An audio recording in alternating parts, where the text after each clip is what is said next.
Thank you, Mr. Chairman. Ranking Member Camp, members of the committee, pleasure to be before you today to talk about China. I'm going to talk about the opportunities and the challenges we face, and I look forward to our discussion, our hearing. We have very significant economic interests in our relationship with China. U.S. companies across the country in industries from high-tech to agriculture are playing a major role in supplying China's growing economic needs. U.S. exports to China are growing very rapidly, much more rapidly than our exports to the rest of the world, and supporting a growing number of American jobs. The goods we sell in China have risen in value about 36% so far this year, which is one reason why manufacturing has been so much stronger than other parts of the American economy in the early stages of this recovery.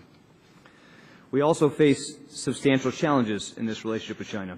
I want to provide a candid assessment of where we are making progress, where progress remains inadequate, and where we are going to focus our priorities in the months and years ahead. And I want to focus my opening remarks on just two of these priorities. First, on the exchange rate. China took the very important step on June 19th of this year when it announced that it would renew the reform of its exchange rate regime and allow the exchange rate to move higher in response to market forces. In the roughly 3 months since that announcement, however, the Chinese have allowed their currency to appreciate against the dollar by only 1.5%.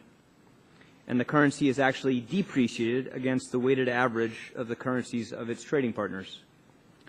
The pace of appreciation since September 2nd has accelerated, and that is welcomed, and if it was sustained, would offer the prospects of a meaningful change over time. However, in the period since the initial announcement, China has had to continue to intervene in the exchange markets on a very substantial scale to limit upward pressure of market forces on its currency. Now, it is the judgment of the IMF that in the view of the very limited movement in the Chinese currency, the rapid pace of productivity and income gains in China relative to its trading partners, the size of its current account surplus, and the substantial level of ongoing intervention in exchange markets, that the Chinese currency is significantly undervalued. We share that assessment. We are concerned, as are many of China's trading partners, that the pace of appreciation has been too slow and the extent of appreciation too limited. And we will take China's actions into account as we prepare the next foreign exchange rate report.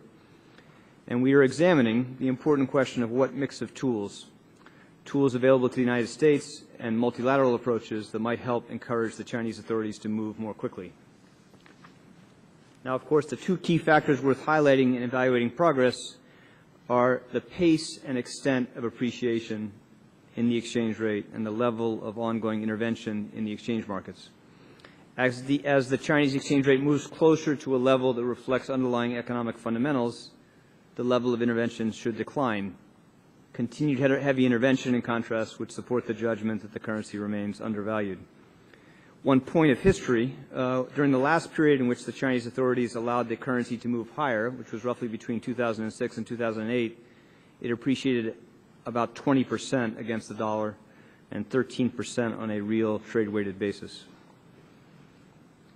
A second major challenge we face is that China has for a long time combined the pursuit of an export-driven growth strategy with a substantial set of protections and preferences for its domestic industries, and we are committed to finding ways to level the playing field.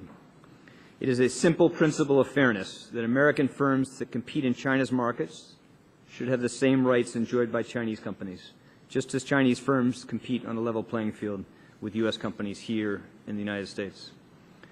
China pursues a range of industrial policies to promote what it calls indigenous innovation, aimed at promoting innovation and technological advancements in China, policies, however, that potentially discriminate against U.S. firms and their products, services, and technology. The Chinese government plays a very, very large direct role in the economy through state-owned enterprises and in the allocation of credit and other inputs to domestic production. China has yet to sign on to the disciplines in the WTO in the Agreement on Government Procurement.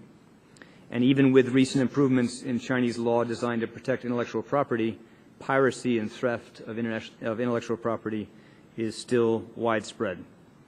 We are very concerned about the negative impact of these policies on our economic interests, and we are pursuing a carefully designed, targeted strategy to try to address these problems. Last year, we won 2 WTO cases against China related to intellectual property. We took action in 2009, the first action ever under Section 421, to address a surge in U.S. imports from China in one particular area. Our anti-dumping and countervailing duty programs provide very substantial protections for U.S. companies from unfair trade practices. And yesterday, Ambassador Kirk announced the filing of 2 new WTO cases against China, one involving discrimination by China against U.S. suppliers of electronic payment services, and the second challenging China's imposition of countervailing duties on U.S. exports of a particular high-tech steel product known as grain-oriented electrical steel.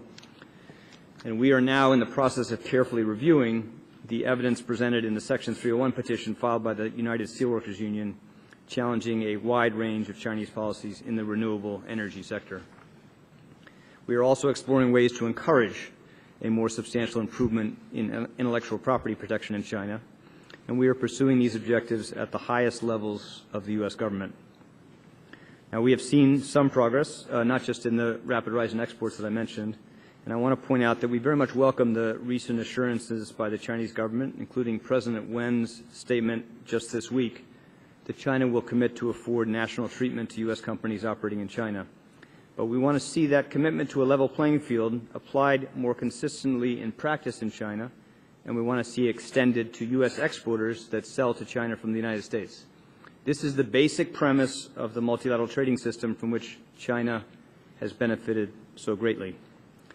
We welcome your attention to these issues, and we will work closely with this committee and with your colleagues in both houses of Congress to find ways to best advance and best protect our economic interests in this important strategic relationship.